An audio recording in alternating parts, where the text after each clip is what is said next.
स्वागत है आप सभी का हमारे चैनल पर।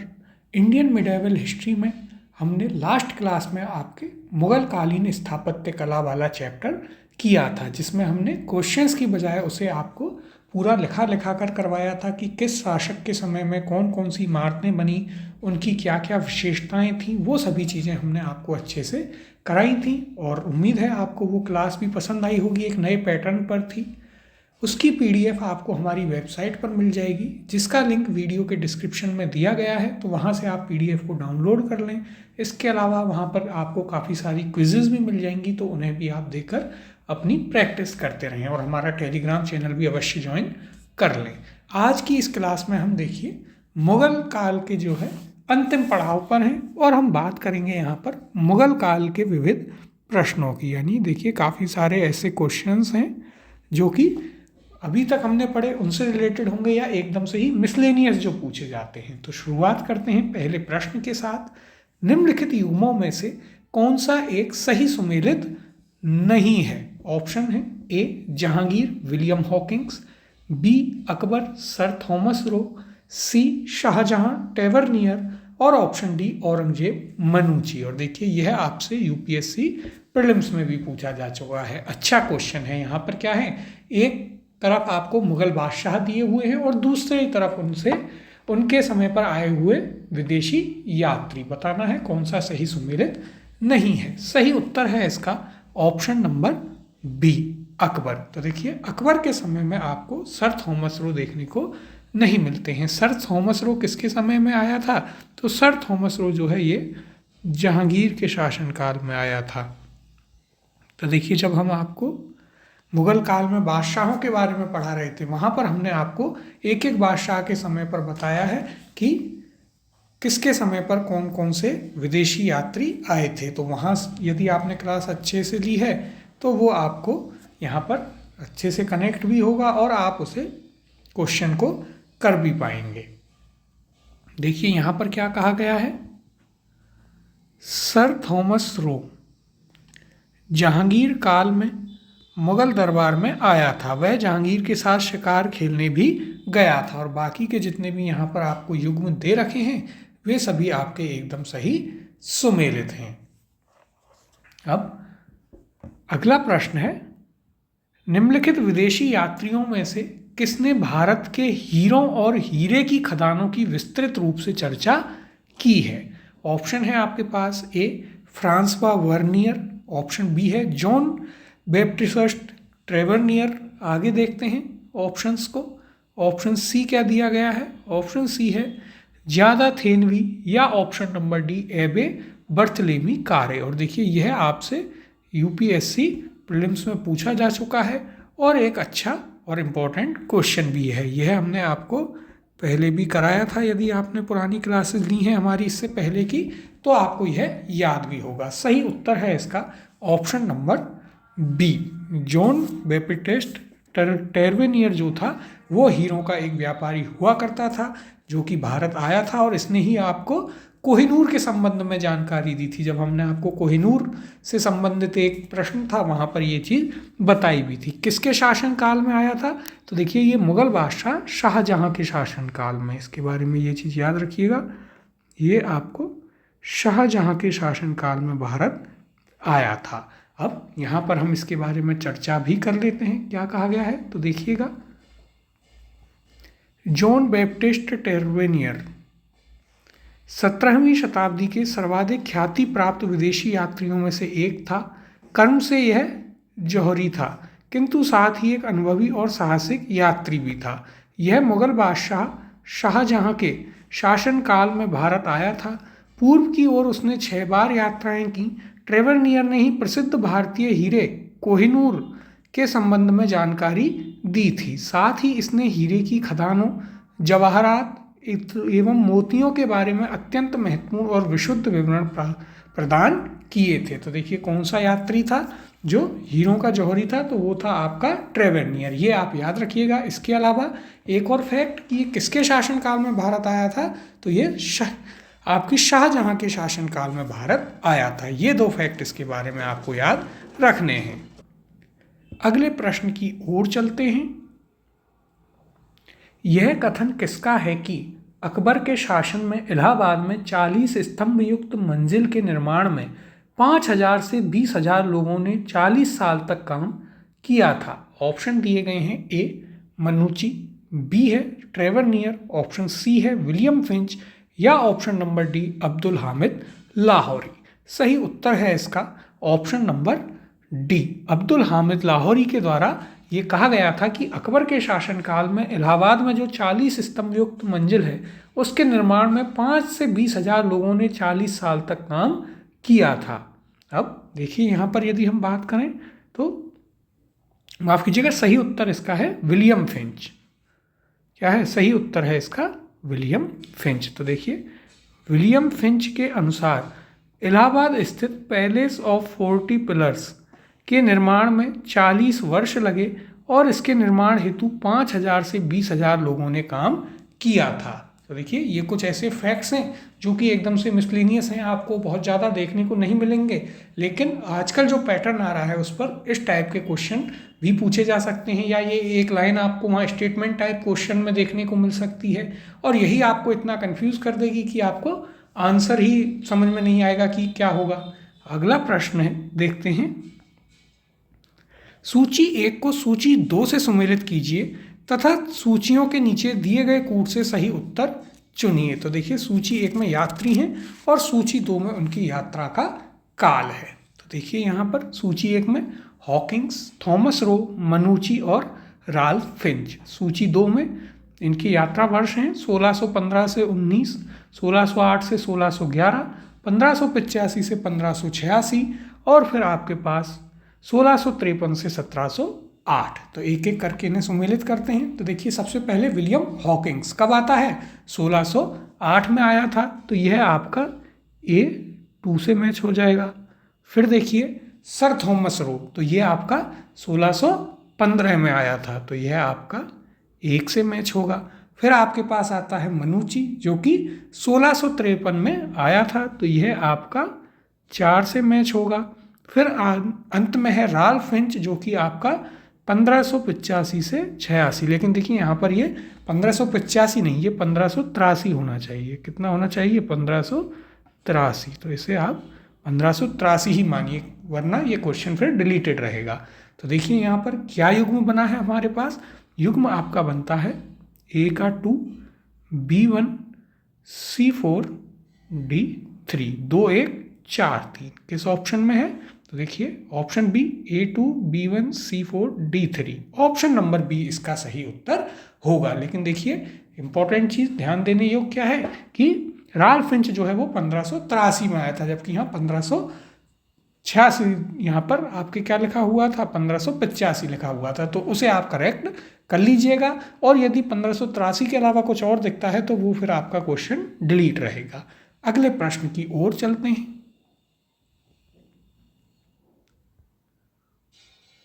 निम्नलिखित मुस्लिम शासकों का सही कालानुक्रम नीचे दिए गए कूट से चुनिए। नाम दिए गए हैं मुस्लिम शासकों के। पहला अहमद शाह अब्दाली, दूसरा मोहम्मद शाह, तीसरा जहांगीर और चौथा बहादुर शाह द्वितीय। ऑप्शन है ए पहला, दूसरा, तीसरा, चौथा। ऑप्शन बी है 4 3 2 1, ऑप्शन सी दिया गया है 3 2 1 4, या फिर ऑप्शन डी 2 1 3 4। तो देखिए एक एक करके इन्हें देखते हैं। इनमें से सबसे पहले कौन आएगा? तो देखिए सबसे पहले यहाँ पर यदि हम बात करें तो आपके पास आता है कौन? सबसे पहले आता है इनमें से जहांगीर।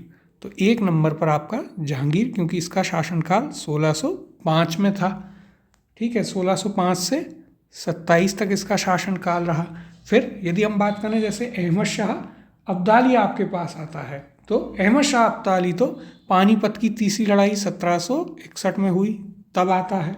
फिर यदि हम बात करें तो यहाँ पर आपको मोहम्मद शाह देखने को मिलता है। मोहम्मद शाह आपका 1719 में राजा या शासक बना। और बहादुर शाह द्वितीय यानी कि बहादुर शाह जफर, ये कब? तो ये 1837 में जो है बादशाह बनता है, 57 की क्रांति तक रहता है। तो देखिए यहाँ पर क्या बनता है? सबसे पहले आपका 1 नंबर पर जहांगीर। फिर यदि हम बात करें तो 2 नंबर पर मोहम्मद शाह, 3 नंबर पर आपका अहमद शाह अब्दाली और 4 नंबर पर बहादुर शाह।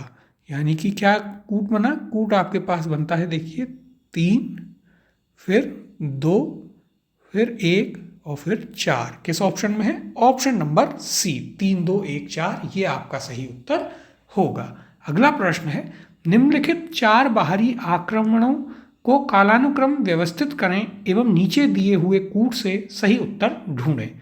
नाम दिए हैं, पहला अहमद शाह अब्दाली, दूसरा है चंगेज़ खान, तीसरा नादिर शाह और चौथा तैमूर। ऑप्शन है यहाँ पर ए पहला, दूसरा, तीसरा, चौथा। ऑप्शन बी दिया गया है चौथा, तीसरा, दूसरा, पहला, या ऑप्शन सी 2 4 3 1, या ऑप्शन नंबर डी 2 4 1 3। तो देखिए एक एक करके इन्हें भी देखते हैं। सबसे पहले यदि हम बात करें अहमद शाह अब्दाली की, तो देखिए अहमद शाह अब्दाली जो है पानीपत की तीसरी लड़ाई 1761 में आता है। फिर दूसरे नंबर पर आपको दिया गया है चंगेज़ खान। तो देखिए हमने दिल्ली सल्तनत के समय पढ़ाया था कि इल्तुतमिश के समय इसका आक्रमण होता है, और यानी कि कब, कहीं ना कहीं 1211 के आसपास। फिर नादिर शाह आपको दिया गया है, तो नादिर शाह का आक्रमण मोहम्मद शाह रंगीला के समय 1739 में होता है। फिर आपके पास बचता है कौन, यहाँ पर तैमूर लंग। तैमूर लंग का जो है आक्रमण नासिरुद्दीन महमूद के समय, कब, 1398 में हुआ। तो अब इन्हें एक एक करके जमाते हैं। देखिए सबसे पहले आएगा आपका कौन, चंगेज़ खान 1 नंबर पर। फिर यदि हम बात करें तो आपका तैमूर 2 नंबर पर, उसके बाद नादिर शाह 3 नंबर पर, और अहमद शाह अब्दाली 4 नंबर पर। क्या युग्म बना है? तो देखिए सबसे पहले 2, फिर 4, फिर 3 और फिर 1। 2 4 3 1 किस ऑप्शन में है? तो देखिए ऑप्शन नंबर सी यहाँ पर सही उत्तर होगा।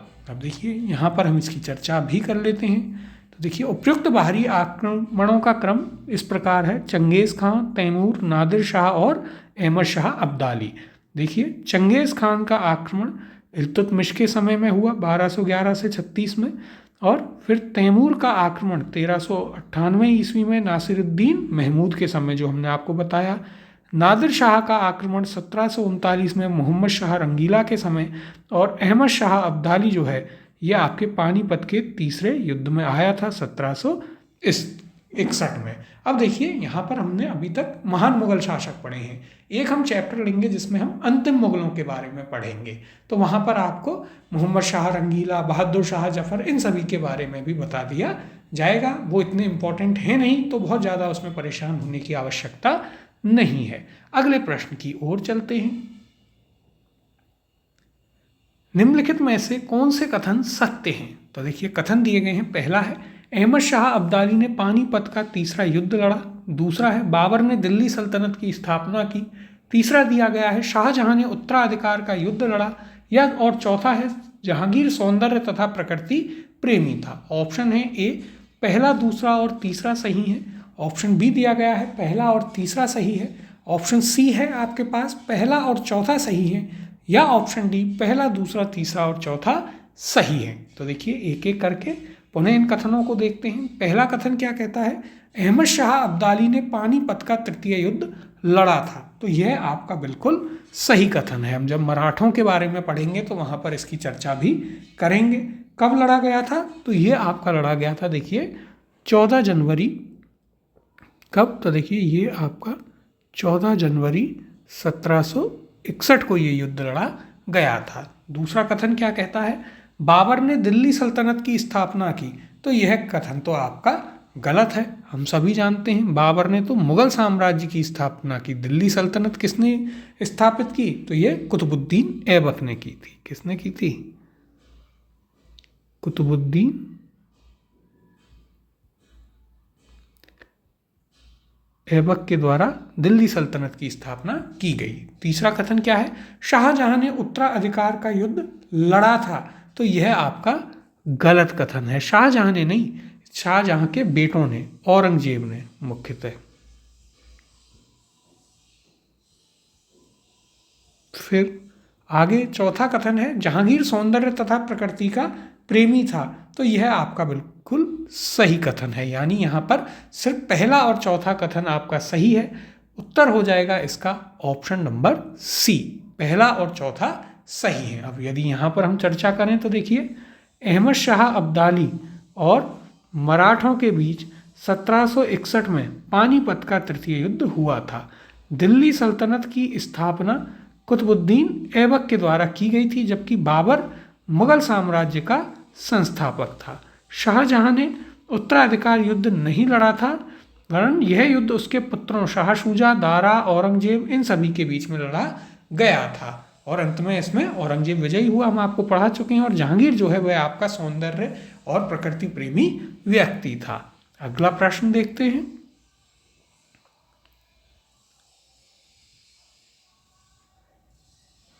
निम्नलिखित घटनाओं को और उनकी ईस्वी यानी कि उनके जो काल है उसको सुमेलित कीजिए। तो देखिए, एक तरफ आपको घटनाएं दी गई हैं, देखते हैं। नादिर शाह द्वारा दिल्ली में कत्लेआम, बाबर और इब्राहिम लोदी के बीच पानीपत की पहली लड़ाई, फिर हेमू और अकबर के बीच पानीपत की दूसरी लड़ाई, और फिर है अहमद शाह अब्दाली और मराठों के बीच पानीपत की तीसरी लड़ाई। आपको काल दे रखा है ईयर 1556, 1526, 1761 और 1739। तो आइए इन्हें सुमेलित करते हैं हम एक एक करके। सबसे पहले क्या है, नादिर शाह द्वारा दिल्ली में आक्रमण या कत्लेआम कब किया गया था? तो यह किया गया था 1739 में। अभी भी हमने थोड़ी देर पहले आपको इसके बारे में बताया। तो यह आपका 4 से मैच हो जाएगा। नादिर शाह के द्वारा 1739 में मोहम्मद शाह रंगीला के समय। फिर बाबर और इब्राहिम लोदी के बीच पानीपत की पहली लड़ाई कब होती है? तो यह होती है आपके 1526 में। कब होती है? हमने आपको पढ़ाया है 21 अप्रैल 1526 को। तो देखिए, ये आपका 2 से मैच हो जाएगा और डेट भी आपको बताई है कब, 21 अप्रैल। फिर तीसरा क्या है, हेमू और अकबर के बीच पानीपत की दूसरी लड़ाई। तो ये कब हुई थी? ये आपके 1556 में हुई थी, यानी कि यह आपका 1 से मैच होगा। और फिर आता है अहमद शाह अब्दाली और मराठों के बीच पानीपत की तीसरी लड़ाई। तो यह होती है आपकी 1761 में, यानी कि 3 से मैच हो जाएगा, जो कि आपके कब हुई थी? अभी आपको डेट बताई भी थी, 14 जनवरी को हुई थी। तो देखिए क्या युग्म बना है, तो ए का 4 है।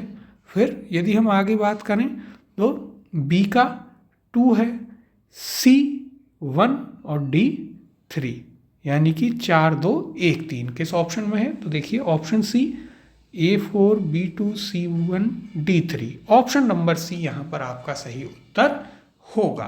देखिए यहाँ पर हम एक बार चर्चा भी कर लेते हैं। देखिए 1739 ईस्वी में करनाल के रण क्षेत्र में मुगल सेना तथा ईरानी सेना के मध्य युद्ध हुआ, जिसमें मुगल सैनिक पराजित हुए। नादिर शाह ने दिल्ली में कत्लेआम करवाया। बाबर और इब्राहिम लोदी के बीच पानीपत का, आगे देखते हैं यहाँ पर, पहला युद्ध 21 अप्रैल 1526 को हुआ, जिसमें बाबर विजयी होता है और मुगल साम्राज्य की स्थापना करता है। उसने भारत में मुगल वंश की नींव डाली। फिर हेमू एवं अकबर के बीच पानीपत की दूसरी लड़ाई कब होती है? 5 नवंबर 1556 को हुई, जिसमें हेमू पराजित हुआ। अहमद शाह अब्दाली और मराठों के बीच पानीपत की तीसरी लड़ाई 14 जनवरी 1761 को हुई थी, जिसमें मराठे बुरी तरह पराजित होते हैं और अंत में वे काफ़ी कमज़ोर पड़ जाते हैं और यहीं से आप मराठों का पतन देखते हैं। अगले प्रश्न की ओर चलते हैं। हेमचंद्र विक्रमादित्य भारतीय इतिहास में किस नाम से जाने जाते हैं? ऑप्शन है आपके पास, ए पूरनमल, ऑप्शन बी दिया गया है मालदेव, ऑप्शन सी है राणा सांगा, या फिर ऑप्शन डी हेमू। सही उत्तर है इसका ऑप्शन नंबर डी हेमू। तो देखिए राजा हेमू के बारे में हमने आपको पूरी कहानी बताई भी थी। जब शेरशाह सूरी के बाद ये आता है, कुछ समय के लिए ही इसका शासन रहा था, लेकिन हमने इसके बारे में आपको पूरी कहानी बताई थी कि राजा हेमू जो है वो वास्तविकता में क्या था, तो ये एक व्यापारी हुआ करता था। रेवाड़ी हरियाणा में जो है वहाँ के बाजार का ये एक व्यापारी हुआ करता था। इस्लाम शाह जो है इसे दरबार में लेकर के आता है और आदिल शाह के समय पर ये काफ़ी पावरफुल हो जाता है और सेनापति बन गया था। इसने 22 युद्ध जीते थे, ये आप याद रखिएगा, आदिल शाह के लिए। फिर बाद में ये तर्री बेग को हरा करके दिल्ली के सिंहासन पर बैठता है और विक्रमादित्य की उपाधि धारण करता है। लेकिन अकबर के विरुद्ध इसका युद्ध होता है, जो कि पानीपत की दूसरी लड़ाई के नाम से जाना जाता है। 5 नवंबर 1556 को ये युद्ध होता है और इसमें हेमू की मृत्यु हो जाती है। उसके बाद हेमू इसमें पराजित होता है और अकबर जो है भारत का बादशाह बन जाता है। तो ये इसकी पूरी कहानी थी। तो देखिए कुछ चीज़ें आप लिख लीजिए इसके बारे में, हमने आपको पहले भी लिखाई हुई हैं। तो क्या था, ये आपके रेवाड़ी का व्यापारी हुआ करता था, रेवाड़ी का व्यापारी हुआ करता था। फिर इसके अलावा यदि हम बात करें तो आदिल शाह के समय, आदिल शाह सूर के समय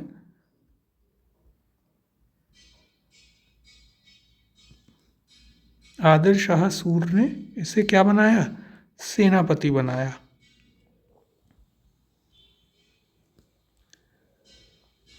और बहुत ही शानदार सेनापति ये बना, इसने 22 युद्ध जीते, 22 युद्ध जीते। और ये फिर बाद में जाकर के तर्दी बेग को हराकर दिल्ली की गद्दी पर बैठता है। तो देखिए एक फैक्ट ये भी लिख लीजिएगा।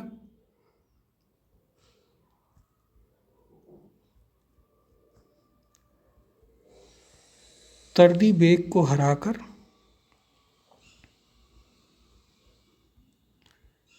दिल्ली पर विजय प्राप्त की और ये आखिरी हिंदू राजा हुआ भारत का। देखिए अब यहाँ पर हम इसके बारे में चर्चा कर लेते हैं। तो देखिए हेमू अथवा हेमराज मध्य युग के इतिहास में एक विशेष स्थान रखता है। तत्कालीन स्रोतों के अनुसार हेमू रेवाड़ी के बाजार में शोरा का व्यापारी हुआ करता था। इस्लाम शाह ने उसे अपनी सेवा में लिया और आदिल शाह के समय में उसका सम्मान और पद बढ़ गया था। आगे देखते हैं, आदिल शाह ने उसकी सैन्य प्रतिभा से संतुष्ट होकर उसे अपना वजीर एवं सेनापति बनाया। यही चीज़ हमने आपको ऊपर भी बताई। आगे देखते हैं, देखिए आदिल शाह के विरोधियों के विरुद्ध उसने कुल 22 युद्धों में सफलता प्राप्त की।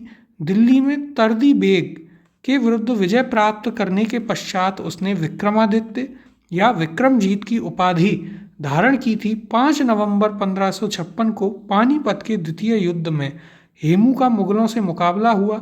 हेमू पराजित हुआ और पकड़ा गया। बैरम खान ने उसका सिर काट दिया और उसकी मृत्यु हो गई। और उसके बाद अकबर की ताजपोशी वहीं पर पानीपत के युद्ध के मैदान में की जाती है, जो कि हम आपको अकबर वाले चैप्टर में अच्छे से पढ़ा चुके हैं। तो ये आप यहाँ पर जरूर याद रखिएगा। इसकी पूरी कहानी है राजा हेमू के बारे में।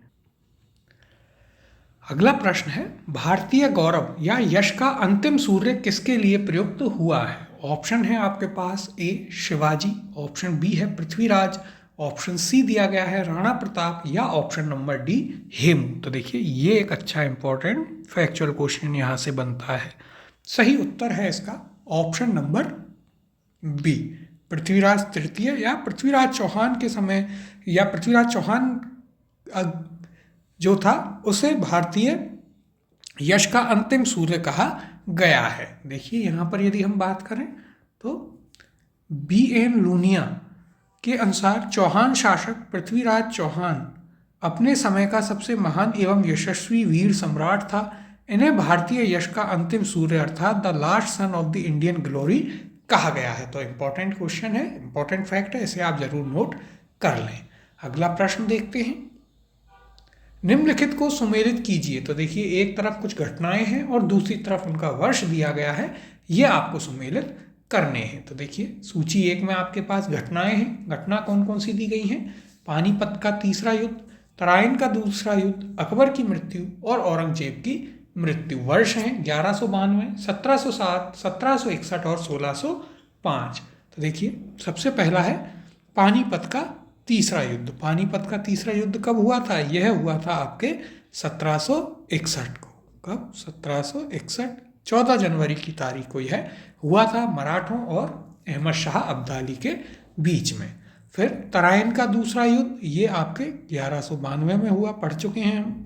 फिर अकबर की मृत्यु, तो ये कब होती है?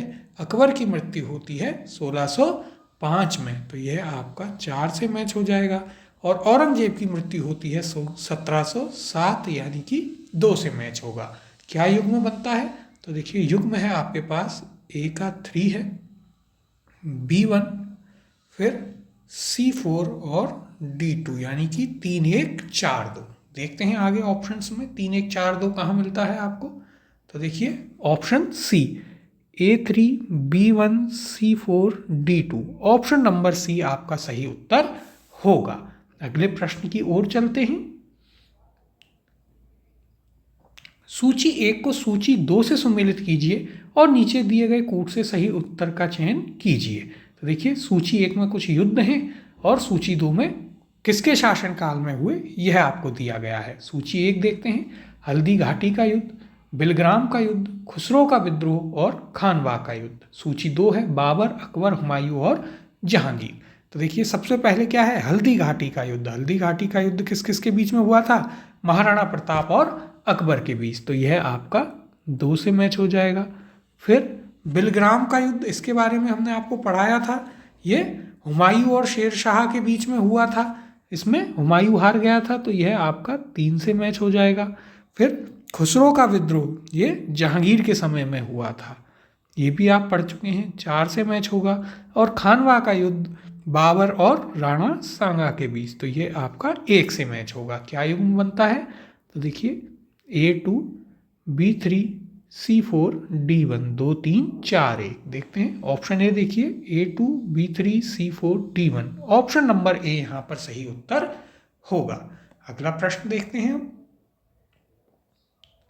सूची 1 को सूची 2 के साथ सुमेलित कीजिए और सूचियों के नीचे दिए गए कूट का प्रयोग कर सही उत्तर चुनिए। सूची 1 में आपको वर्ष दे रखा है और सूची 2 में घटनाएं दे रखी हैं। तो देखिए यहाँ पर सूची 1 है 1556, 1600, 1680, आगे देखते हैं 1739। सूची 2 है हल्दी घाटी का युद्ध, नादिर शाह का दिल्ली पर कब्जा, शिवाजी का देहांत, ईस्ट इंडिया कंपनी को अधिकार पत्र प्रदान किया जाना और अकबर का राज्यारोहण। तो देखिए एक एक करके सुमेलित करते हैं।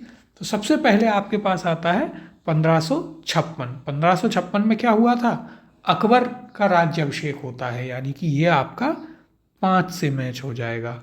फिर 1600, तो सन 1600 में क्या हुआ था, सन 1600 में ईस्ट इंडिया कंपनी को चार्टर यहाँ का मिल गया था, यानी अधिकार पत्र मिल गया, तो यह आपका 4 से मैच होगा। 1680 में क्या हुआ, तो देखिए 1680 में आपके शिवाजी का देहांत हो गया था, यानी ये आपका 3 से मैच होगा। फिर 1739 में क्या होता है, तो 1739 में नादिर शाह का दिल्ली पर आक्रमण होता है, तो ये आपका 2 से मैच होगा। क्या युग्म बना, तो देखिए A5, B4, C3, D2, 5 4 3 2। देखते हैं ऑप्शंस में कहाँ मिलता है, तो देखिएगा, और यूपीएससी प्रीलिम्स में पूछा गया है। तो देखिए A5, B4, C3, D2, option number B यहाँ पर सही उत्तर होगा। चर्चा करते हैं इसकी। देखिए क्या दिया गया है, भारत पर नादिर शाह का आक्रमण 1739 मोहम्मद शाह के समय, बता चुके हैं। शिवाजी का देहांत 1680, अभी हम मराठों को जब पढ़ेंगे तब आपको बताएंगे इसके बारे में अच्छे से। फिर ईस्ट इंडिया कंपनी को अधिकार पत्र सन 1600 में, और अकबर का राज्यारोहण 1556 में कहाँ हुआ था, पंजाब के गुरदासपुर जिले में कलानौर नामक स्थान पर हुआ था, जो कि हम आपको पढ़ा चुके हैं। अगले प्रश्न की ओर चलते हैं। निम्नांकित युद्धों का सही कालानुक्रम दिए गए कूट से चुनिए। तो देखिए 2 सूचियां हैं। ए पहली सूची है पानीपत का तृतीय युद्ध, हल्दी घाटी का युद्ध, तराइन का द्वितीय युद्ध और असीरगढ़ का युद्ध। फिर दूसरी ओर आपको सूची 2 में वर्ष दिए गए हैं 1601, 1761, 1576 और 1192। तो सबसे पहले है पानीपत का तृतीय युद्ध। कब हुआ था, 1761 में हुआ, कई बार अब हम कर चुके हैं, तो ये 2 से मैच हो जाएगा। हल्दी घाटी का युद्ध, ये आपको हम बता चुके हैं, यह कब हुआ था, तो ये 1576 में अकबर के शासनकाल, 3 से मैच होगा। तराइन का द्वितीय युद्ध 1192, 4 से, और असीरगढ़ का युद्ध 1601 में हुआ था। देखिए इन सभी के बारे में आप जानते ही हैं। तो लेकिन असीरगढ़ का युद्ध जो है किस किस के बीच में हुआ, ये अकबर और मीरन बहादुर के बीच। किस किस के बीच, देखिए असीरगढ़ का युद्ध, इसके बारे में आप लिख लीजिए यहाँ पर, अकबर वर्सेस मीरन बहादुर, जिसमें अकबर जीतता है। विजय होती है अकबर की। तो देखिए क्या युग्म बनता है हमारे पास, युग्म बना आपका A2B3C4D1, 2 3 4 1 किस ऑप्शन में है, तो देखिए option C A2B3C4D1 option number C आपका सही उत्तर होगा। अब देखिए यहाँ पर इनके बारे में थोड़ी और डिटेल से बात कर लेते हैं क्या कहा गया है। तो देखिएगा पानीपत का तृतीय युद्ध 1761 में अफगानों एवं मराठों के बीच लड़ा गया। इसमें अफगानों का नेतृत्व अहमद शाह अब्दाली ने किया, जबकि मराठों का नेतृत्व सदाशिवराव भाऊ ने किया था। आगे हम मराठा वाले चैप्टर में अच्छे से डिटेल में इसके बारे में पढ़ेंगे। मराठों की इस युद्ध में हार हुई। हल्दी घाटी का युद्ध 1576 में अकबर एवं महाराणा प्रताप के बीच हुआ था, जिसमें महाराणा प्रताप पराजित हुए। लेकिन देखिए काफ़ी कंट्रोवर्शियल चीज़ है, तो उसके बारे में हम चर्चा पहले ही कर चुके हैं। फिर तराइन का द्वितीय युद्ध जो कि 1192 ईस्वी में मोहम्मद गौरी और पृथ्वीराज चौहान के बीच हुआ था, जिसमें पृथ्वीराज चौहान की हार हुई।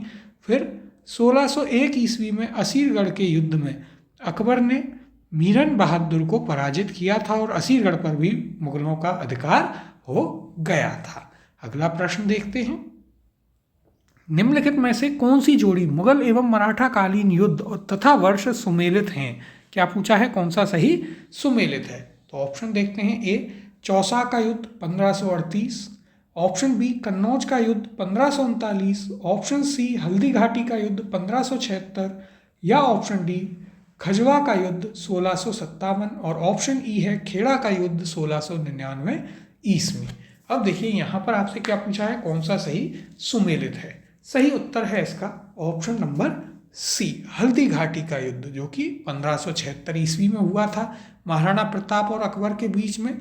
इनके बारे में हम आपको बता ही चुके हैं। अब एक एक करके यदि हम बात करें बाकी युद्धों की कि कौन सा किस समय में हुआ था, तो उनके बारे में हम यहाँ पर सही से देखते हैं। तो देखिए यहाँ पर सबसे पहले चौसा का युद्ध दे रखा है, जो कि हम जानते हैं 1539 में हुआ। कब हुआ था चौसा का युद्ध, 1539। किस किस के बीच में हुआ था, हुमायूं और शेर शाह सूरी के बीच। फिर कन्नौज या बिलग्राम का युद्ध, ये आपका हुआ था 1540 में। कब हुआ था, 1540 में हुआ। खजवा के युद्ध की यदि हम बात करें तो खेड़ा या खजवा का युद्ध, इसके बारे में खजवा का युद्ध जो है ये आपका 1659 में हुआ। कब हुआ था, ये आपका 1659 में हुआ। उत्तराधिकार युद्ध जब चल रहा था औरंगजेब और शाह शुजा के मध्य हुआ था, ये भी हम आपको बता चुके हैं अच्छे से। और खेड़ा का युद्ध जो है ये आपका हुआ था सन 1707 में। किस किस के बीच में, ये शाहू और ताराबाई के बीच में युद्ध लड़ा गया था। मराठा वाले चैप्टर में से अच्छे से कवर करेंगे, तो इसमें आपको परेशान होने की आवश्यकता नहीं है। अब अगले प्रश्न की ओर चलते हैं। देखिए, मुगल काल के निम्नलिखित युद्धों को कालक्रमानुसार व्यवस्थित कीजिए। पहला है घाघरा का युद्ध, दूसरा है खानवा का युद्ध, तीसरा चौसा का युद्ध और चौथा सामूगढ़ का युद्ध। उत्तर निम्न कूटों में से चुनिए। ऑप्शन है ए 2 1 3 4, ऑप्शन बी है 1 3 2 4, ऑप्शन सी दिया गया है 3 2 1 4 और ऑप्शन डी है 2 3 1 और 4। तो देखिए एक एक करके इन युद्धों को देखते हैं। सबसे पहले आपको घाघरा का युद्ध दिया गया है। घाघरा का युद्ध जो है ये हुआ था 1529 में, घाघरा का युद्ध। इसके बारे में हमने आपको बाबर वाले चैप्टर में ही बताया था कि बाबर और महमूद लोदी के बीच में ये युद्ध हुआ था, जो कि बाबर का अंतिम युद्ध भी था। फिर दूसरा आता है खानवा का युद्ध, ये होता है आपके 1527 में। राणा सांगा और बाबर के बीच ये युद्ध हुआ था, जिसमें बाबर जो है जीत जाता है। फिर चौसा का युद्ध दिया गया है 1539 में हुआ। किस किस के बीच में, तो ये आपके शेर शाह सूरी और हुमायूं के बीच में होता है। सामूगढ़ का युद्ध होता है कब, 1658 में, जब उत्तराधिकार संघर्ष चल रहा था। तो यह औरंगजेब और दारा शिकोह के बीच में यह युद्ध हुआ था, जिसमें दारा शिकोह की सेना हार गई थी। अब इनका क्रम देखते हैं। तो देखिए सबसे पहले कौन सा आएगा, सबसे पहले यदि हम बात करें तो यहाँ पर आएगा आपका खानवा का युद्ध। उसके बाद यदि हम देखें तो आपके घाघरा का युद्ध आएगा, फिर आपके आएगा चौसा का युद्ध और फिर आएगा सामूगढ़ का युद्ध। यानी कि क्या हो गया, क्रम हो गया आपका 2 1 3 4। तो उत्तर हो जाएगा ऑप्शन नंबर ए। इन सभी युद्धों के बारे में हम आपको अच्छे से बता ही चुके हैं डिटेल में, तो उन पर बहुत ज़्यादा हमें डिस्कशन करने की आवश्यकता नहीं है। अगला प्रश्न देखते हैं। निम्नलिखित युद्धों पर विचार कीजिए तथा उन्हें उनके कालक्रमानुसार व्यवस्थित कीजिए। पहला है कन्नौज का युद्ध, दूसरा चंदेरी का युद्ध, तीसरा तालीकोटा का युद्ध और चौथा है चौसा का युद्ध। नीचे दिए गए कूट में से सही उत्तर का चयन कीजिए। ऑप्शन है ए पहला, दूसरा, चौथा, तीसरा। ऑप्शन बी दिया गया है 2, 4, 1, 3। आगे देखते हैं ऑप्शंस को, 4, 2, 1, 3 और ऑप्शन डी है 1, 4, 2, 3। तो देखिए एक एक करके देखते हैं। सबसे पहले क्या है, कन्नौज का युद्ध। तो देखिए कन्नौज का युद्ध हुआ था आपके 1540 में हुमायूं शेर शाह के बीच में। अब ये देखिए वही चीज़ें हैं जो आपने पढ़ रखी हैं, बार बार आपके बस रिपीट हो रही हैं, आपका अच्छे से यहाँ पर उनसे रिवीजन हो जाएगा। फिर चंदेरी का युद्ध आता है, ये कब हुआ था, तो चंदेरी का युद्ध 1528 में हुआ था। फिर तालीकोटा का युद्ध, ये आपका 1565 में हुआ। और फिर आपके आता है चौसा का युद्ध जो कि 1539 में हुआ। तो देखिए यहाँ पर अब इनको कालानुक्रम के अनुसार यदि हम देखें तो 1 नंबर पर आपका चंदेरी का युद्ध आता है, फिर 2 नंबर पर चौसा का युद्ध, 3 नंबर पर आपके आएगा कन्नौज का युद्ध और 4 नंबर पर तालीकोटा का युद्ध। क्या युग्म बना है, क्या बना, तो देखिए यहाँ पर आपके बनता है सबसे पहले 2 नंबर, फिर यदि हम बात करें इसके बाद में 2, फिर 4, फिर 1 और फिर 3। किस ऑप्शन में है, तो देखिएगा ऑप्शन नंबर बी, ये आपका सही उत्तर होगा। अगले प्रश्न की ओर चलते हैं। निम्नलिखित युग्मों में से कौन सा सही सुमेलित नहीं है, तो देखिए एक तरफ शासक हैं और दूसरी तरफ उनके समय में हुआ युद्ध है। देखते हैं ऑप्शन ए बाबर खानवा का युद्ध, बी हुमायूं चौसा का युद्ध, ऑप्शन सी है अकबर हल्दी घाटी का युद्ध और option number D Jahangir Balkh का युद्ध। तो देखिए एक एक करके देखें। बाबर के समय खानवा का युद्ध बिल्कुल सही है, हुमायूं के समय चौसा का युद्ध ये भी सही है, अकबर के समय हल्दी घाटी का युद्ध ये भी सही है, लेकिन जहांगीर के समय बल्ख का युद्ध ये आपका गलत है। उत्तर हो जाएगा ऑप्शन नंबर डी। बल्ख का जो युद्ध है वो शाहजहां के समय हुआ था। किसके समय हुआ था, ये शाहजहां के समय में हुआ था।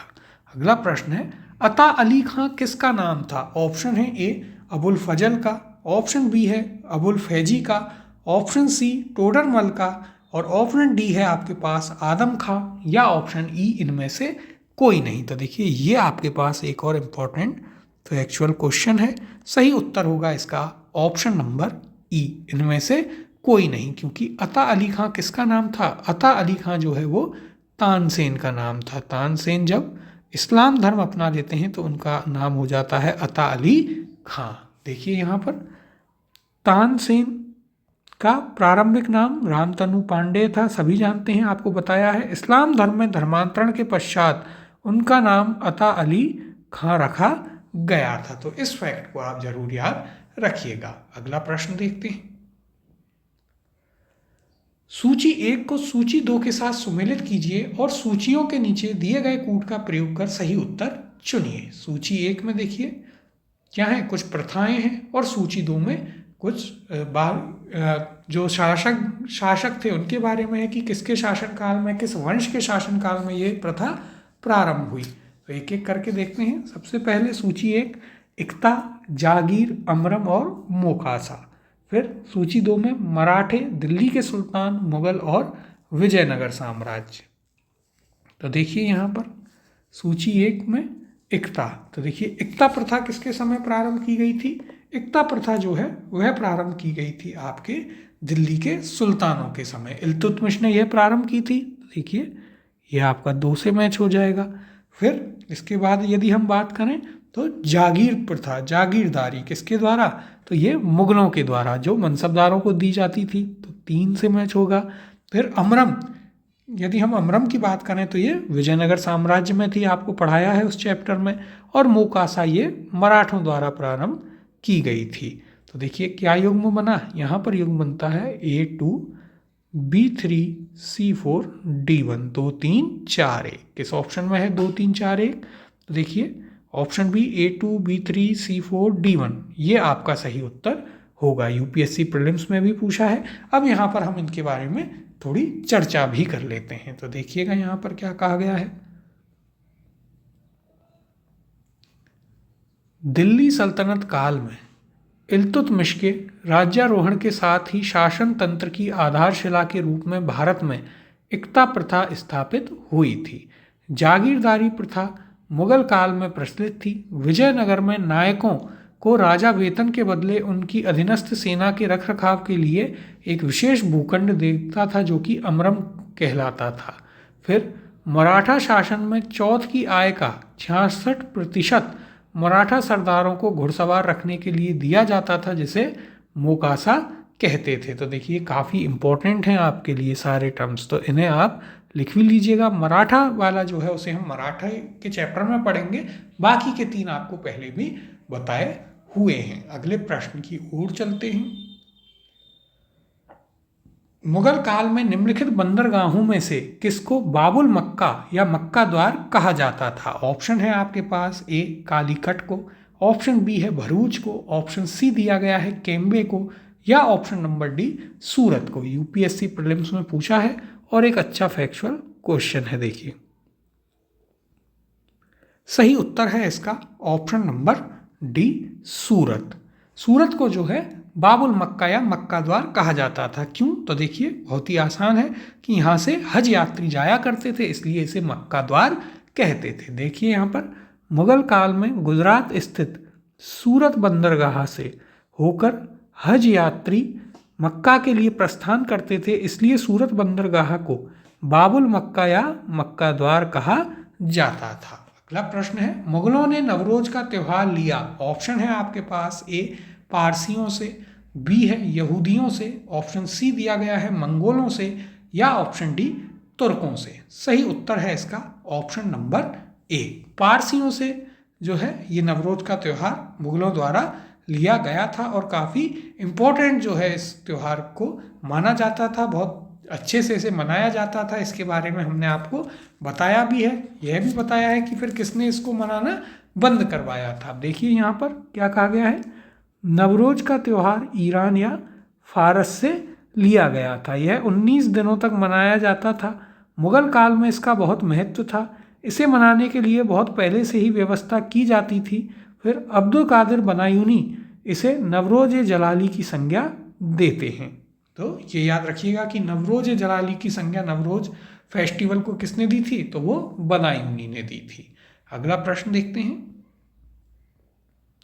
मुगल काल में जिस मदरसे ने मुस्लिम न्याय शास्त्र की पढ़ाई में विशिष्टता हासिल की वह स्थित था। ऑप्शन है आपके पास ए लखनऊ में, ऑप्शन बी है दिल्ली में, ऑप्शन सी सियालकोट में, या option number D Hyderabad Bharat में। सही उत्तर है इसका ऑप्शन नंबर ए लखनऊ में। देखिए आज के समय भी लखनऊ हाई कोर्ट बहुत बड़ी चीज़ है, कई बार आप उसे न्यूज़ में सुनते होंगे, उसके फैसले बहुत मान्य होते हैं। तो आप ये समझिए कि मुगल काल का हाई कोर्ट कहाँ था? तो वो था लखनऊ में। अब देखिए यहाँ पर मुगल काल में शाह वली उल्लाह के मदरसा में हदीस यानी परंपराओं तथा तफसीर टीकाओं पर और लखनऊ के फिरंगी महल में फिफ यानी न्याय शास्त्र के अध्ययन पर विशेष बल दिया जाता था। धर्मशास्त्र के विशेषज्ञ को आलिम कहते थे तथा साहित्य के विशेषज्ञ को काबिल की उपाधियों से वशीभूत किया जाता था, विभूषित किया जाता था। देखिए आज के समय भी जो व्यक्ति पढ़ा लिखा होता है, पढ़ाई में अच्छा होता है, उसके बारे में अधिकतर आप यही सुनते हैं घर में भी कि वह तो बड़ा काबिल व्यक्ति है। तो ये मुगलों की दी हुई एक उपाधि है जिसको आज हम एक नॉर्मल टर्म के रूप में यूज करते हैं। अगले प्रश्न की ओर चलते हैं, निम्नलिखित को कालक्रमानुसार व्यवस्थित करें एवं सही उत्तर नीचे दिए गए कूट की सहायता से ढूंढें।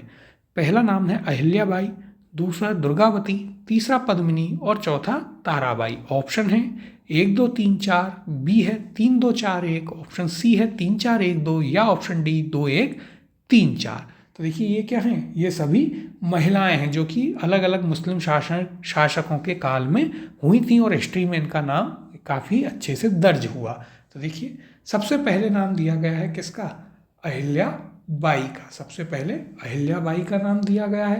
तो अहिल्या बाई कहाँ थी, ये हम सभी जानते हैं मराठों की थी, होलकर थी और इंदौर पर इनका कब्जा हुआ करता था। फिर दुर्गावती है, रानी दुर्गावती। फिर उसके बाद पद्मिनी राणा रतन सिंह की पत्नी, और फिर ताराबाई जो कि क्या थी, तो ताराबाई भी मराठा जो सरदार थे छत्रपति राजा राम उनकी पत्नी हुआ करती थी, जिन्होंने राजा राम जी की मृत्यु के बाद पूरे मराठा साम्राज्य की बागडोर संभाली। तो देखिए इनका जो कालानुक्रम है वो किस हिसाब से बनेगा, यदि हम यहाँ पर बात करें तो सबसे पहले पद्मिनी, फिर यदि हम बात करें तो रानी दुर्गावती, उसके बाद यदि हम देखें तो ताराबाई ये 3 नंबर पर, और अहिल्याबाई होलकर 4 नंबर पर। तो यानी कि क्या युग्म बना है, युग्म बना है आपका 3 2 4 1। किस ऑप्शन में है, ऑप्शन नंबर बी ये आपका सही उत्तर होगा। अब देखिए यहाँ इसे थोड़ा पढ़ते हैं इनके बारे में डिटेल से। तो देखिएगा पद्मिनी राणा रतन सिंह की पत्नी थी। अलाउद्दीन खिलजी के मेवाड़ की राजधानी चित्तौड़ पर आक्रमण के दौरान राणा रतन सिंह की मृत्यु हो जाने के कारण रानी पद्मिनी ने जौहर कर लिया था, जो हम आपको बता ही चुके हैं। फिर रानी दुर्गावती गोंडवाना के हिंदू राज्य की योग शासिका थी। अकबर के शासनकाल में आसफ खां के नेतृत्व में हुए आक्रमण के फलस्वरूप शत्रु से घिर जाने पर इस वीर रानी ने आत्महत्या कर ली। फिर ताराबाई जो कि मराठा छत्रपति राजा राम की पत्नी थी। राजा राम की मृत्यु के बाद इन्होंने मराठा राज्य की बागडोर संभाली, और माँ अहिल्याबाई होलकर जो हैं वो मराठों के होलकर वंश की शासिका थी। होलकर वंश इंदौर पर काबिज था, और जो इंदौर का रेलवे स्टेशन है उसका नाम भी माँ अहिल्याबाई होलकर के नाम पर ही रखा गया है। अगला प्रश्न देखते हैं, निम्नलिखित में से कौन एक सही सुमेलित है। तो देखिए एक ऑप्शन है, ए खुलदाबाद शेख सलीम चिश्ती का मकबरा, बी फतेहपुर सीकरी एतमादुद्दौला का मकबरा, सी आगरा औरंगजेब का मकबरा, या डी दिल्ली अब्दुल रहीम खाने खाना का मकबरा। क्या पूछा है, कौन सा सही सुमेलित है। तो देखिए यहाँ पर ए क्या है, खुलदाबाद शेख सलीम चिश्ती का मकबरा। तो यह तो आपका गलत हो गया। शेख सलीम चिश्ती का मकबरा कहाँ है, कल ही हमने आपको स्थापत्य कला वाली क्लास में बताया, ये आपका है फतेहपुर सीकरी में। कहाँ पर स्थित है, ये आपका फतेहपुर सीकरी में स्थित है। फिर देखिए फतेहपुर सीकरी एतमादुद्दौला का मकबरा, तो यह भी आपका क्या है, ये आपका गलत है। कहाँ है एतमादुद्दौला का मकबरा, आगरा में है। फिर आगरा औरंगजेब का मकबरा, तो यह भी गलत है। औरंगजेब का मकबरा कहाँ है, औरंगजेब का मकबरा है खुलदाबाद औरंगाबाद में। कहाँ है, ये है आपका खुलदाबाद औरंगाबाद में। फिर दिल्ली अब्दुल रहीम खाने खाना का मकबरा, ये एकदम सही है, कल भी आपको लिखाया था। ऑप्शन नंबर डी इसका सही उत्तर होगा। अगला प्रश्न है, भारत के सांस्कृतिक इतिहास के संदर्भ में निम्नलिखित कथनों पर विचार कीजिए। पहला कथन है, फतेहपुर सीकरी स्थित बुलंद दरवाजा तथा खानकाहा के निर्माण में सफ़ेद संगमरमर का प्रयोग हुआ था। दूसरा कथन है, लखनऊ स्थित बड़ा इमाम बाड़ा और रूमी दरवाजा के निर्माण में लाल बलुआ पत्थर और संगमरमर का प्रयोग हुआ था। उपयुक्त कथनों में से कौन सा या कौन से सही हैं। ऑप्शन दिए गए हैं, ए केवल पहला सही है, ऑप्शन बी है केवल दूसरा सही है, ऑप्शन सी दिया गया है पहला और दूसरा दोनों ही सही हैं, और ऑप्शन डी ना तो पहला और ना ही दूसरा सही है। और ये आपसे यूपीएससी प्रीलिम्स में पूछा गया है। अच्छा क्वेश्चन है। देखिए आर्किटेक्चर से रिलेटेड जहाँ भी क्वेश्चन मिले वो बहुत ही इम्पोर्टेंट है। तो दोनों कथनों को एक एक करके देखते हैं। पहला कथन क्या कहता है, फतेहपुर सीकरी स्थित बुलंद दरवाजा तथा खानकाहा के निर्माण में सफ़ेद संगमरमर का प्रयोग हुआ था। तो यह आपका क्या है, यह आपका गलत है। क्यों, क्योंकि देखिए इनमें लाल बलुआ पत्थर जो है उनका प्रयोग आपको देखने को मिलता है। गुजरात विजय जब अकबर कर लेता है 1573 में, तब इसका निर्माण जो है वो करवाता है। और शेख सलीम चिश्ती की जो दरगाह है जिसे आप खानकाहा के नाम से जानते हैं, उसमें भी सफ़ेद संगमरमर का जो खानकाहा जो है उसमें मकबरा है वो उनका सलीम चिश्ती का, उसमें सफ़ेद संगमरमर का प्रयोग नहीं हुआ है। फिर यदि हम दूसरा कथन देखें तो लखनऊ स्थित बड़ा इमाम बाड़ा और रूमी दरवाजा के निर्माण में लाल बलुआ पत्थर और संगमरमर का प्रयोग हुआ है, तो यह भी आपका क्या है, यह भी आपका गलत कथन है। तो ये भी आपका क्या हो गया, ये भी आपका एक गलत कथन हो गया। तो यानी कि दोनों ही कथन गलत हैं। उत्तर हो जाएगा आपका ऑप्शन नंबर डी, ना तो एक और ना ही दो, इनमें से कोई भी सही नहीं है। अब यहाँ पर हम इसकी चर्चा कर लेते हैं। तो देखिए यहाँ क्या कहा गया है, फतेहपुर सीकरी स्थित बुलंद दरवाजा के निर्माण में मुख्यतः लाल बलुआ पत्थर का प्रयोग किया गया है, जिसे सफ़ेद और काले संगमरमर से सजाया गया है। इसका निर्माण सम्राट अकबर ने गुजरात विजय की स्मृति में 1573 ईस्वी में कराया था, परंतु सलीम चिश्ती के खानकाह में सफ़ेद संगमरमर का प्रयोग नहीं हुआ है, अपितु सलीम चिश्ती के मकबरे में सफ़ेद संगमरमर का प्रयोग हुआ है। आगे देखिए, लखनऊ स्थित बड़ा इमाम बाड़ा और रूमी दरवाजा का निर्माण किसने करवाया, आसफुद्दौला ने कराया था।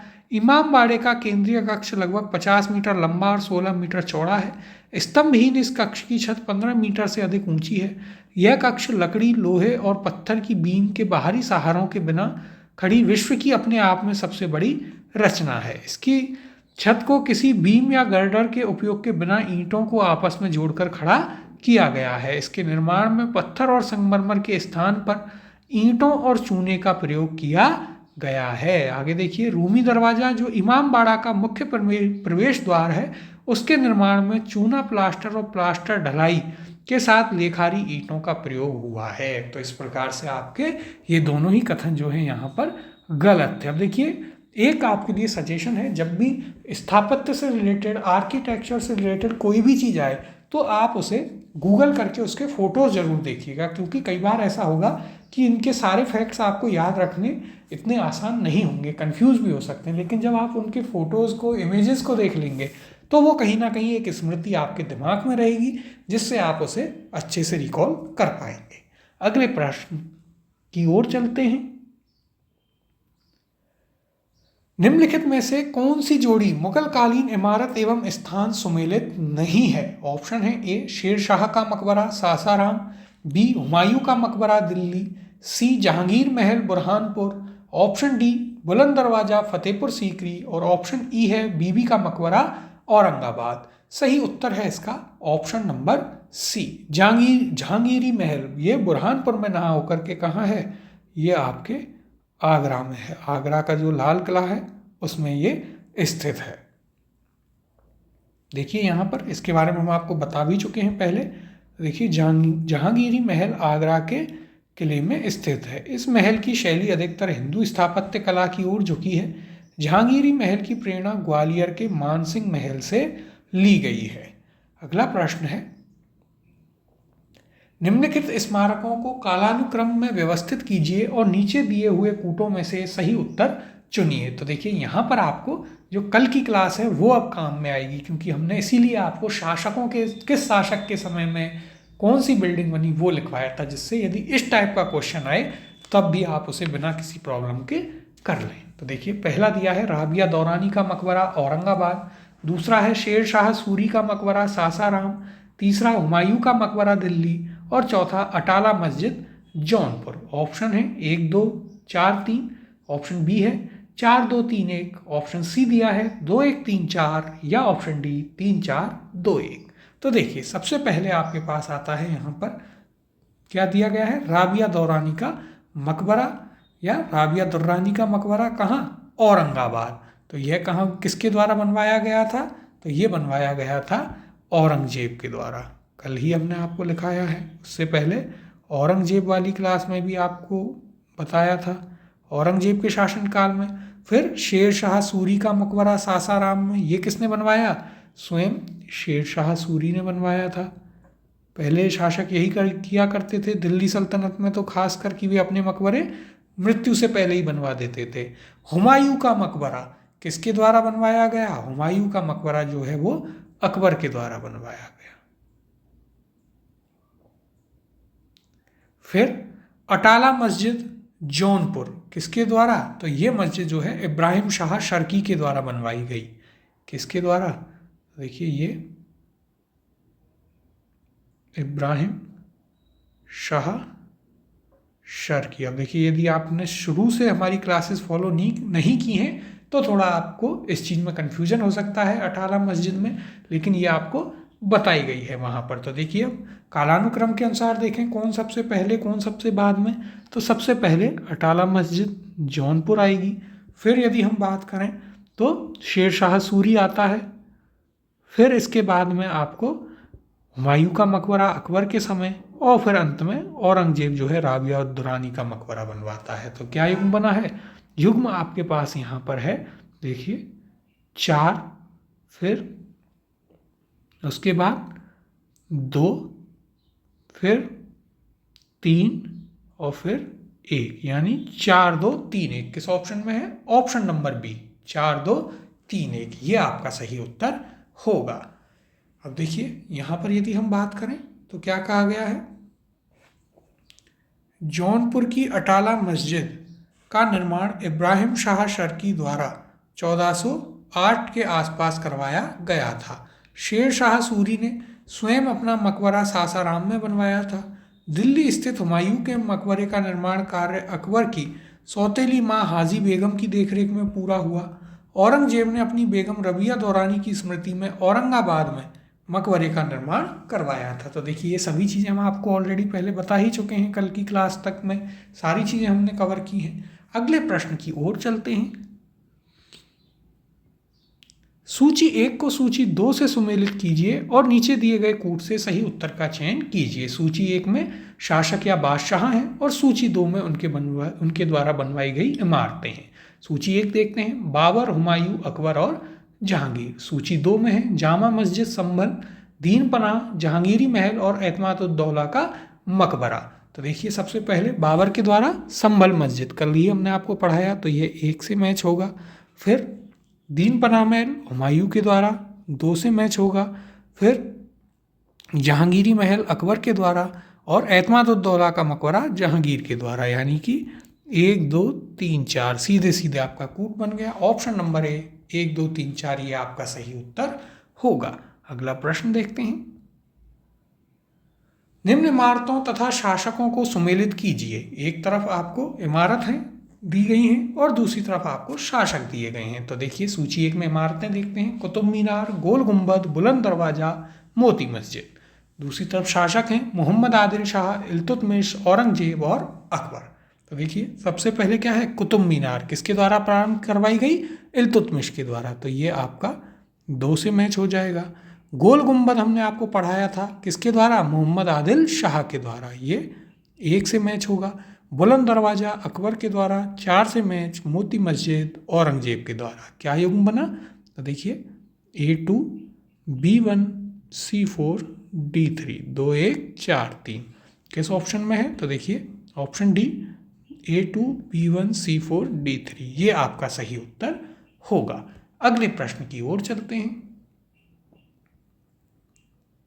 निम्नलिखित घटनाओं पर विचार कीजिए और इन्हें कालानुक्रम अनुसार व्यवस्थित कीजिए। घटनाएं हैं, पहली कन्नौज का युद्ध, दूसरा चौसा का युद्ध, तीसरा तालीकोटा का युद्ध और चौथा खानवा का युद्ध। नीचे दिए गए कूट से सही उत्तर का चयन कीजिए। तो देखिए ये क्वेश्चन हम कर चुके हैं पहले। ऑप्शन देखते हैं, ए 4 2 1 3, ऑप्शन बी है 4 1 2 3, ऑप्शन सी 4 2 3 1 या ऑप्शन डी 2 4 1 3। तो देखिए सबसे पहले कन्नौज का युद्ध। कन्नौज का युद्ध कब होता है? 1540 में हुआ। चौसा का युद्ध इससे पहले हुआ था 1539। तालीकोटा का युद्ध 1565 में हुआ। और खानवा का युद्ध कब हुआ? खानवा का युद्ध 1527 में हुआ। यानी कि सबसे पहले यदि हम बात करें तो खानवा का युद्ध 1 नंबर पर आएगा। तो देखिए ये आपका 1 नंबर पर। फिर यदि हम बात करें इसके बाद तो फिर आपका चौसा का युद्ध 2 नंबर पर, कन्नौज का युद्ध 3 नंबर पर और तालीकोटा का युद्ध 4 नंबर पर। क्या युग्म बनता है? युग्म आपका बना 4 2 1 3। ये किस ऑप्शन में है? तो देखिए ऑप्शन नंबर ए ये आपका सही उत्तर होगा। अगला प्रश्न देखते हैं। सूची 1 को सूची 2 से सुमेलित कीजिए और सूचियों के नीचे दिए गए कूट की सहायता से सही उत्तर चुनिए। सूची 1 में स्मारक हैं, सूची 2 में उनके निर्माता हैं। सूची 1 देखते हैं। अलाई दरवाज़ा दिल्ली, बुलंद दरवाज़ा फतेहपुर सीकरी, मोती मस्जिद आगरा और मोती मस्जिद दिल्ली। सूची 2 है अलाउद्दीन खिलजी, अकबर, शाहजहां और औरंगजेब। तो देखिए सबसे पहले आपके पास अलाई दरवाज़ा जो कि दिल्ली में है कुतुब मीनार के पास, किसके द्वारा बनवाया गया? अलाउद्दीन खिलजी के द्वारा। 1 से मैच होगा। बुलंद दरवाज़ा फतेहपुर सीकरी अकबर के द्वारा। फिर मोती मस्जिद जो कि आगरा में है, किसके द्वारा बनवाई गई थी? ये बनवाई गई थी शाहजहां के द्वारा। और दिल्ली की मोती मस्जिद औरंगजेब के द्वारा बनवाई गई। तो ये आपका मैच हो गया क्या? 1 2 3 4 किस ऑप्शन में है? तो देखिए option A A1 B2 C3 D4, option number A यहाँ पर आपका सही उत्तर होगा। अब अगले प्रश्न की ओर चलते हैं। मुगल काल में मौलिम था, ऑप्शन है आपके पास ए एक कर हुआ करता था, ऑप्शन बी एक प्रशासनिक इकाई हुआ करती थी, ऑप्शन सी एक शासक हुआ करता था, या ऑप्शन डी एक जहाज हुआ करता था। तो देखिए ये आपके लिए एक इम्पॉर्टेंट क्वेश्चन है, टर्मिनोलॉजी का क्वेश्चन है, लेकिन डिलीटेड है। क्यों? तो देखिए उसका कारण है कि मौमिल क्या हुआ करता था। मौमिल जो है वो एक जो जहाज जाया करते थे उन पर जो दिशा बताया करता था, यानी कि एक प्रकार का ये नेविगेटर हुआ करता था जहाज़ों पर, उसे मौमिल कहा करते थे। तो ये एक दिशा बताया करता था कि अब जहाज इस दिशा में जाएगा, इधर जाना चाहिए। देखिए यहाँ पर यदि हम बात करें तो भारतीय व्यापारिक जहाज़ों पर मौमिल एक नेविगेटर, एक कर्मचारी था। मौमिल जहाज पर एक गोलाकार यंत्र के साथ बैठता था। इस यंत्र की सहायता से वह तारों तथा सूर्य की स्थिति का पता लगाता था। इससे उसे अपने जहाज की सही स्थिति में होने का पता चलता था। अगला प्रश्न है, भारतीय इतिहास के मध्यकाल में बंजारे सामान्यतः कौन थे? ऑप्शन है आपके पास ए कृषक यानी किसान थे, बी योद्धा थे, ऑप्शन सी बुनकर थे, या ऑप्शन डी व्यापारी थे। यूपीएससी प्रीलिम्स में पूछा है। अब देखिए कई लोगों को बड़ा इजी लगेगा, लेकिन सभी से गलत कर लेंगे, इंपॉर्टेंट क्वेश्चन है। सही उत्तर है इसका ऑप्शन नंबर डी, व्यापारी। तो देखिए जो भारतीय इतिहास में मध्यकाल में यदि हम बात करें तो बंजारे कौन हुआ करते थे? ये व्यापारी हुआ करते थे। तो ये आप जरूर एक शब्द याद रखिएगा। उस समय जो व्यापार के लिए इधर उधर आया जाया करते थे उन्हें क्या कहते थे? उन्हें बंजारे कहा करते थे। जो उनका प्रमुख कार्य क्या हुआ करता था? व्यवसाय करना हुआ करता था, जो कि घोड़ों बैलों इन पर सामान लाद कर एक शहर से दूसरे शहर व्यापार करने जाया करते थे। अब देखिए यहाँ पर यदि हम चर्चा करें इसकी, तो बंजारा शब्द का उद्गम संस्कृत शब्द वाणिज्य से हुआ है। वाणिज्य का अर्थ है व्यापार, उससे बना वाणिक अर्थात व्यापारी या बनिया, व्यापार करने वालों को बंजारा कहा गया है। प्राचीन काल से ही बंजारा घुमक्कड़ जाति रही है, जिसका प्रमुख व्यवसाय व्यापार रहा। एक स्थान से सामानों को बैलों की पीठ पर लाद कर उसे दूसरे स्थान पर पहुंचाना एवं उस स्थान से आवश्यक वस्तुओं का क्रय विक्रय करते हुए अपने परिवार के साथ घूमते रहना ही बंजारों की विशेषता रही है, जिन्हें हम आज भी देखते हैं। लेकिन कई लोग यहाँ पर कृषक उत्तर मानते, जो कि नहीं है। इसका वास्तविक अर्थ व्यापारी होता है। अब अगला प्रश्न देखते हैं।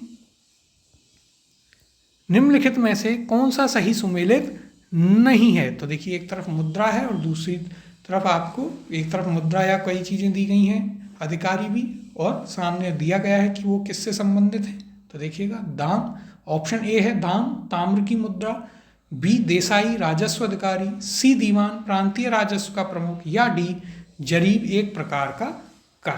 तो देखिए सबसे पहले यदि दाम की बात करें तो ताम्र की मुद्रा हुआ करती थी मुगल काल में, बिल्कुल सही बात है। फिर देसाई, ये क्या हुआ करता था? देसाई, या फिर इसे ही आप देशमुख कहते हैं। क्या कहते हैं? देशमुख, जो कि मराठों का एक राजस्व अधिकारी हुआ करता था। सही है यह भी, आगे बात करेंगे मराठों वाले चैप्टर में। फिर दीवान, ये प्रांतीय राजस्व का प्रमुख हुआ करता था मुगल काल में, बिल्कुल सही है। जरीब एक प्रकार का कर, तो यह आपका गलत है। ये क्या है? जरीब एक प्रकार का कर ना होकर के भूमि माप हेतु प्रयोग में लिया जाता था। क्या था ये? ये भूमि माप हुआ करती थी, यानी कि उत्तर हो जाएगा ऑप्शन नंबर डी। तो देखिए इसी के साथ हमने मुगल काल के विविध जितने भी प्रश्न थे वे भी कर लिए हैं, और इसी के साथ ही आपका इंडियन मिडेवल हिस्ट्री में मुगल काल वाला चैप्टर जो है काफ़ी बड़ा पोर्शन था वो पूरा आपका ख़त्म हो गया है। तो अब आप इसे आराम से रिवाइज करें, आपको इसकी पीडीएफ हमारी वेबसाइट पर मिल जाएंगी, वहाँ से उन्हें डाउनलोड कर लें। फिर यदि हम बात करें इसके बाद, तो हमारे पास सिर्फ 2 से 3 चैप्टर बचते हैं। एक आपका सिख संप्रदाय पर है, तो देखिए एक चैप्टर हमें किस पर करना है जो कि आपका अगली क्लास में हम उसे करेंगे, वो होगा आपका सिख संप्रदाय पर। फिर एक हम चैप्टर करेंगे मराठों के ऊपर, फिर एक करेंगे मुगल साम्राज्य के विघटन के ऊपर, और एक चैप्टर होगा आपका भक्ति और सूफी आंदोलन पर। तो अब कुल मिलाकर 4 चैप्टर ही आपके बचे हैं, जल्दी उन्हें कवर कर लेंगे। मिलते हैं आपसे अगली क्लास में सिख संप्रदाय के साथ।